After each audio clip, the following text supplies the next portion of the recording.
いつもご視聴いただき誠にありがとうございます。釣りって学べるです。今回はエギング釣り場攻略法を解説いたします。どの釣りでも当てはまりますが、対象魚がいない場所へ釣りに出かけることはありません。目的の魚が生息している場所をピックアップして、釣果や交通面、予算などを決定していきます。下調べせずに場所を選択したのであれば、それなりの釣果しか望めません。しかし、しっかりと釣果情報や潮汐データや場所による特徴を重ね合わせれば、近くても高釣果を得ることは可能です。潮汐や日照時間を優先した場所選びには、時間が限られるというリスクもありますが、決して釣りの時間が短いから釣れないということはありません。今回はエギングの釣り場にスポットを当てて勉強しています。最後までよろしくお願いいたします。解説する内容は次の通りです。春、秋の違い、テトラ攻略、モバ攻略、ブレイクライン攻略、潮流攻略、漁港攻略、沖堤防攻略、ジーソ攻略、沖磯攻略、サーフ攻略。それでは、この10の項目について解説いたします。春、秋の違いについて解説いたします。春は産卵シーズンのため、モバ周辺にイカが集まりやすくなります。したがって、モバを丹念に攻めるのがセオリーとなります。しかし、モバに群れるようにいつまでもいるわけではありません。潮位によって群れが移動したり入れ替わったりします。このタイミングを知っていれば、それに合わせて回遊してくるイカを狙うと効率的ですが、わからない場合は、モバを点々と探った方が有効な場合が多くなります。逆に、秋のアオリカは、降水量のため移動を繰り返していることが多くなります。日中でもイカを発見しやすく、サイトフィッシングが有効となります。この場合は、じっとしている釣りよりも、乱眼した方が効率よく釣ることができます。また、狙う時間帯ですが、朝夕のまずめ時は、どの時期もゴールデンタイムとなり、外せない時間帯です。夜間が特に有効なケースは、春イカシーズンに多く、満潮時に実績が高いようです。もちろん、干潮で釣れないわけではないため、自分が行く釣り場の特徴を分析し、潮汐、時間帯を見定めて調校することが大切です。どこで釣る場合でもそうですが、潮流の向きや強さを考えて狙うことも大切です。例えば、漁港などでは、立ち位置によってエギが受ける潮流の向きが変わってきます。潮に対し、エギを乗せたり、逆らったりを考えながら狙ってみましょう。どの向きがいいかは状況によって変わってきますが、潮流が速いほど抵抗を受けるので、エギは遅く沈み、逆に潮流が遅いほどエギの沈みは速くなります。この原理を知っておくことが大切であり、また、潮に長時間乗せるドリフトというテクニックもあるので、潮流が速い場所であっても試してみても面白いです。釣り場の基本的な考え方です。側面は左右の流れが中心になります。港内はゆっくりと流れます。春は湾内のゆっくりした潮のままで産卵することもあります。外海に面している側面は潮が当たりやすくなります。出入り口は早く流れやすくなります。コーナー付近も早く流れやすくなります。テトラ攻略について解説いたします。堤防などに消波ブロックとして備えられているテトラポットは、海に住む生命にとっても大きな役割を果たしています。海藻や小動物の隠れ家や住処となり、それを食べに魚類が集まり、食物連鎖が絶えず起こっています。その中間に位置するアオリカにとっては、格好の餌場となり、春には産卵場にもなります。テトラは足場が不安定で釣りづらく、斜めに入っているテトラへの根がかりも懸念されるため、釣れると分かっていても足が遠のく場所でもあります。また、欄干にも適しておらず、移動も困難になります。それでも釣れる場所なので、安全に対する装備を万全にして臨みたいポイントになります。基本は他の場所と同じ、着水、フォール、着底、しゃくりの繰り返しですが、フォールから着底までを敏感に感じ取ることにより、根がかりを回避することができます。海底の根がフラットな場所は問題ありませんが、キャスト範囲のボトムがテトラであったり、藻が多い場合は特に注意が必要です。まず、着水から着底までをカウントダウンしておき、着底後すぐにアクションができるようにしましょう。これだけでエギが転がることなく根がかりが軽減できます。次に、ボトムからしゃくってエギを浮き上げるとき、ふわっと浮かせるようにしゃくります。角度がつきすぎると、カンナが海底をこすってしまいます。これでも根がかりするようであれば、着底前にしゃくりを始めましょう。ボトムにエギを着底させることなく、しゃくりを大きくしてフォールで食わせるようにしてみましょう。鋭角で早くしゃくると根がかりしやすくなりますので、初速を抑えてからしゃくるように心がけましょう。変化に乏しいテトラでもよく見ればたくさんのポイントがあります。先端部の潮通しがいい場所はどこも特級ポイントになります。特に角付近は見逃せません。切れ目や崩れ、曲がり角付近は潮流に変化が出やすくポイントになります。テトラの終わり部分も高ポイントです。足元まで丁寧に探ってみましょう。先導がある場合は先導の向こう側までキャストしてテトラ付近まで探りましょう。形状の違ったテトラの継ぎ目も忘れずに狙いましょう。生物の生息環境が違っている場合が多いです。テトラ攻略のまとめです。テトラ付近はポイントの宝庫になります。特に崩れたテトラや不規則な場所、藻が多い場所や切れ目など変化が少しでもある場所がポイントになります。視認できない深さもポイントになります。エギを見えるほど近くまで引いたら2、3回シェイクしてフォールさせても効果的です。崩れたり離れているテトラは必ず攻めておきたいポイント。モバ攻略について解説いたします。モイカと地方名がつくほどモバを好んで生息するアオリカであるため、モバは絶対に外せない狙うべきポイントです。特にホンダワラやアマモを好み、絶好の産卵場となります。日中であれば偏光グラスを利用してモバを見つけることはそう難しいことではありませんが、夜間の真っ暗な場所では見つけることはできません。この場合、エギに付着してくる海藻で判断したり、ボトムをずる引きして確認するしかありません。できれば日中に把握しておくのがベストです。モバの規模は大きいほどアオリカが生息する確率が高くなりますが、広範囲に生い茂っていると釣りづらくなります。逆に小規模だと数が望めなくなります。どちらも長短がありますが、見逃せないポイントに変わりはありません。アオリイカは藻の中に潜んでいるよりも少し上層をホバリングしていることが多いです。このため、藻の中を丹念に探るよりも、周辺や藻の上を攻めることになります。この方が根がかりを回避でき、大切な藻場を荒らすことなく狙えます。藻場を狙う際、毎回藻に根がかっていては、せっかくの産卵場を壊してしまうため、可能であれば藻場のポケットや周辺にエギを落とすように心がけましょう。産卵中の白いイカは食い気がないため、その周辺にいる別のイカを狙うことをお勧めします。周辺をずり引きで狙っても効果があります。藻の周辺を狙う場合は、早く沈むファーストシンキングタイプがよく、ボトムを中心に狙ってみましょう。しゃくり幅は藻の高さよりも少し高いくらいをイメージして、ステイ時間を長めに取るといいです。エギのサイズも 3.5 号を基準として、藻に隠れてしまわないように、オレンジやピンクなどのアピール系のカラーを中心に使ってみましょう。藻の上を狙う場合は、根がかりを回避するために、ゆっくり沈むスローシンキングタイプで狙います。藻の上をスイミングさせたり、藻の上に置くように乗せるのも効果的です。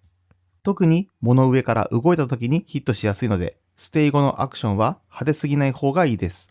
モバ攻略のまとめです。足元の大きなモバは障害物に付着していることが多いため、この周辺も狙い目です。生けすなどに設置されたロープには藻が付着しやすいです。水温が高くなると、この周辺にもアオリカが寄ってきます。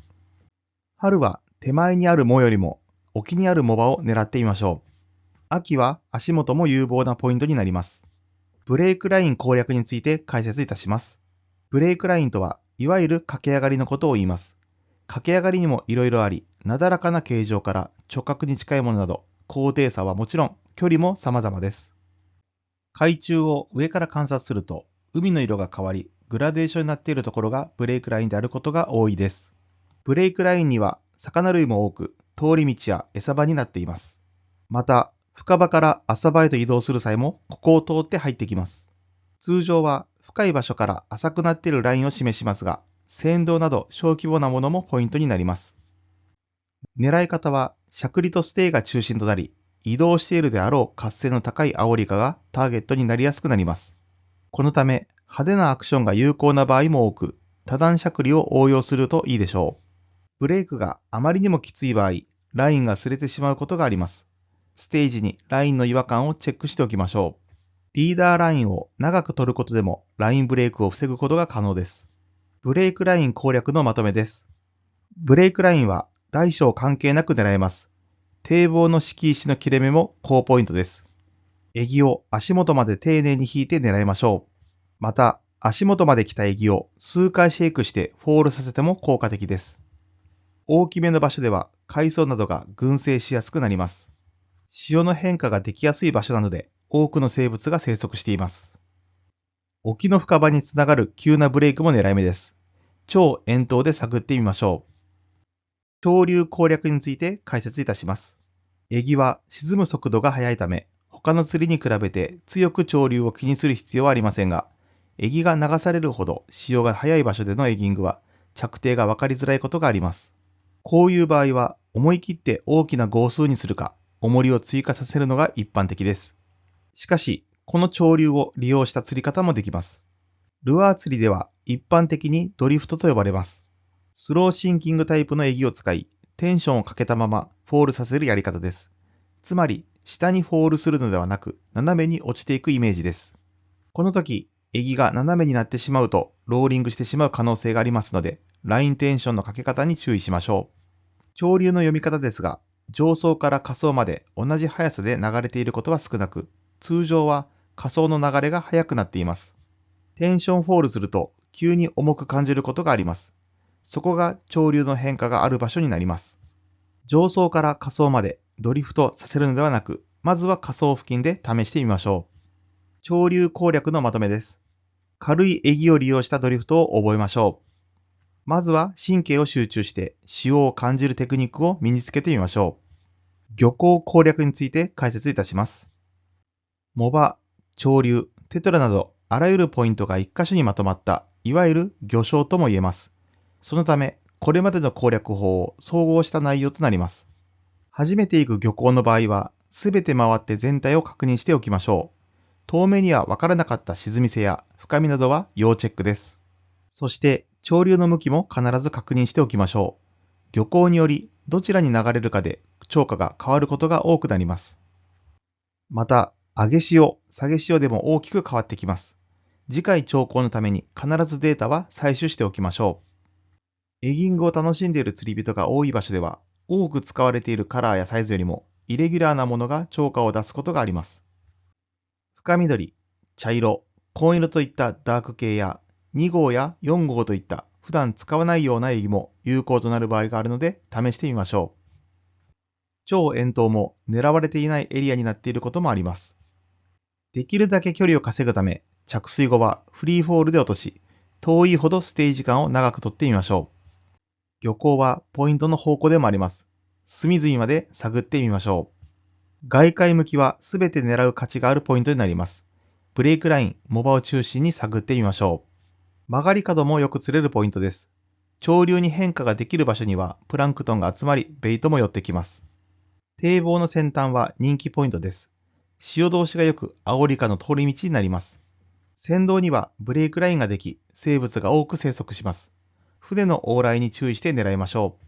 漁港内は夜間にアオリカが入ってきます。モバがあれば産卵場所になりやすくなります。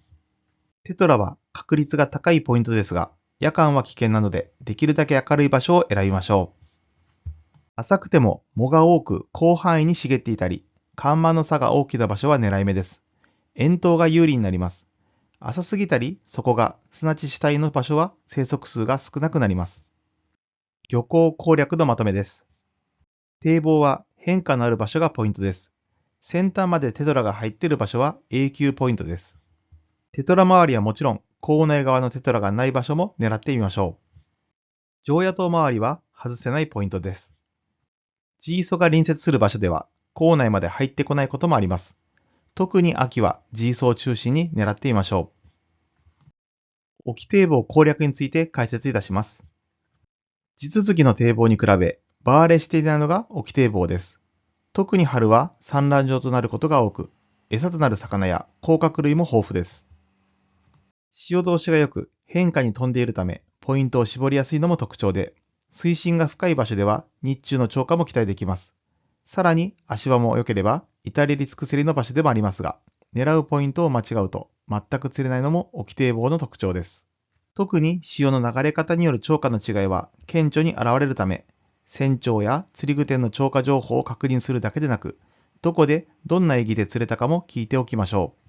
使用するエギは通常と同じでいいですが、水深が深い場所を狙ったり、風が強くなったり、遠投が必要になるため、大きな号数も持参しておきましょう。エギの本数も多めに持っていき、釣りたくても釣りができない状況になるのは防いでおきましょう。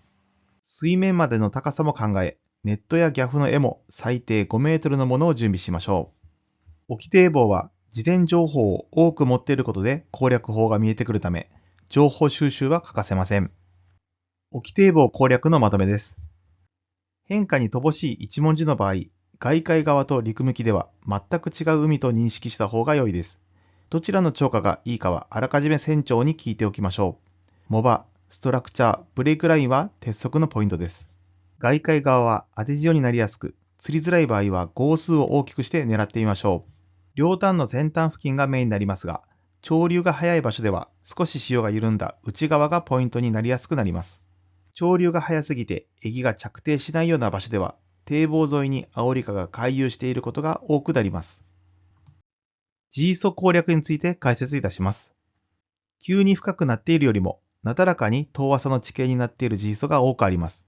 浅場だからといって侮れず、特に秋シーズンでは数が出る場所になります。しかし、どこでも釣れるというわけではなく、それなりのセオリーは存在します。まずは、藻場の周辺です。藻が海面に出てしまうような場所でも、周囲をアオリカがうろついていることがあります。軽いエギでスローにフォールさせるようにして、幅広くレンジを探ってみましょう。次は、ストラクチャーの確認です。小さなものよりも、できるだけ大きな岩陰などが良いです。こちらから見えない向こう側なども有効なので、根がかりに気をつけ、斜めに引くようにしてみましょう。また、岩と岩の間も狙い目で、中間付近では少し斜めにステイすると効果的です。岩が点在するG素では、潮流が複雑になり、アオリカが休む場所が少なくなります。潮が止まり、緩む場所を探してみましょう。根がかりも多いので、下側のフックを内側に曲げるなどの対策も行うこともお勧めします。G 素攻略のまとめです。G 素は、まずは海底の起伏を確かめましょう。水深の見極めも肝心です。浅すぎる場所を狙うよりは、少しでも水深がある方を選びましょう。潮が止まり、アオリカが休息しやすそうな場所も攻めてみましょう。岩と岩の間や岩の向こうにいる場合も、ラインが岩にかからないように注意して狙いましょう。藻場はどこでも定番のポイントになります。藻が群生する場所では、ポケットを重点的に狙えば根がかりを軽減できます。沖磯攻略について解説いたします。沖磯へは都船を利用していきます。事前の予約が必要だったり、出船時間が決まっていることもあるので、聴講予定の1週間以上前には連絡をして確認しておきましょう。狙い方の基本は沖堤防と同じですが、沖堤防との大きな違いは、潮流の速度と水深の変化になります。岩の上に乗っているため、ボトムがフラットな場所は少なくなります。このため根がかりが多くなり、さらに潮流が速いため、着底も分かりづらくなります。磯の上でのポイントの決め方は、潮が緩む場所をメインに狙い、外海側よりも陸地側の比較的浅い場所や、岩が点在しているポイントを狙ってみましょう。しかし、さらしが大きく広がるような場所は好ましくありません。エギは必ずしも着底しなくても良いです。磯際沿いに浮いていることも多いため、遠投して距離を稼ぐというよりは、ストラクチャーやモバをピンポイントで狙う方が効率が良いです。潮流に任せたドリフトも有効となりますので、秋イカをイメージした釣り方で狙ってみましょう。沖磯攻略のまとめです。図書場所によって狙い方を変えてみましょう。潮が流れるようなポイントよりも、岩が点在するような比較的浅い場所が有望です。通常、そういった場所は好まれないため、あらかじめ船長に相談しておきましょう。潮が通る背に上がったら、ブレイクラインを意識して狙ってみましょう。潮の変わり目に釣果が出やすくなります。潮が速いからといっていないわけではありません。磯際付近を中心に狙ってみましょう。サーフ攻略について解説いたします。サーフで釣れる場所は限られていますが、漁港やジーソなどが近くにある場合、アオリカの通り道になります。また、マズメ時にはベイトが多く寄るので餌場にもなります。一日中釣果が期待できる場所ではないので、朝夕のマズメを中心に釣行してみましょう。遠浅の地形よりもできるだけ近くで水深が深くなっている場所が良く、何もない砂だけの海岸では期待が薄くなります。基本は遠投で狙います。小魚のナブラが確認できれば狙ってみましょう。沖にあるストラクチャーや急なブレイクラインを見つけることができれば、あとは回遊待ちパターンとしてキャストを繰り返しましょう。ステイを長くすると海水に押されて潮に揉まれるので、フォールで当たりが取れる状態にしておきます。また、思っているよりもリーダーラインが砂に擦れて劣化しやすいため、通常よりも太い号数で対応しましょう。変化のある場所が少ないポイントは回遊待ちで、多い場所は欄岸が効果的です。サーフ攻略のまとめです。サーフは変化のある場所がキーポイントになります。離岸流は真ん中を狙うのではなく、両端を釣るイメージです。どのポイントも遠投することが多くなります。流れも複雑になりやすいので、ファーストシンキングタイプで安定したエギの操作を心がけましょう。海水浴をするような浜でもストラクチャーや急なブレイクラインがあれば狙うことは可能です。隣接したジーソや砂利が混じっていれば、なおいいポイントになります。今回の授業は以上となります。エギング釣り場攻略の授業はいかがだったでしょうか。すべての釣りで共通していることは、釣果を上げるためには、そこに釣りたい対象魚がいることです。アオリカがいそうなポイントやタイミングにおいて、何か一つでも参考になることがございましたら嬉しいです。Web3.0 時代に先駆けて、Discord を使った新たな釣りコミュニティ、釣りシティを作っていました。釣り人が集まる仮想都市を目指しております。ジャンル問わず釣り好き同士で一つの街が作れたら楽しそうと思いやっています。登録方法は招待リンクを説明欄に貼っておりますので、そこからお入りください。これから主流になると言われている Discord に興味がある方がいらっしゃいましたら、一緒に勉強していきましょう。釣りって学べるは公式 LINE もございます。個別相談や情報発信の場として活用しております。釣りって学べるは今よりも一歩幸せにをテーマに5つの力を身につける授業を配信しております。釣り具や釣り場を選ぶ力、潮や天候を読む力、状況に合わせて変える力、魚を釣る力、釣り場を守る力。今日が人生で一番楽しい日です。釣りは参考になることはあっても答えはありません。自分の頭で考えて行動して改善していくことが釣りの上達や楽しさに結びつくと思います。これからも釣りを学んで幸せな道を歩んでいきましょう。この動画がいいなと思ったらグッドボタンやチャンネル登録よろしくお願いいたします。最後までご視聴ありがとうございました。また次の動画でお会いしましょう。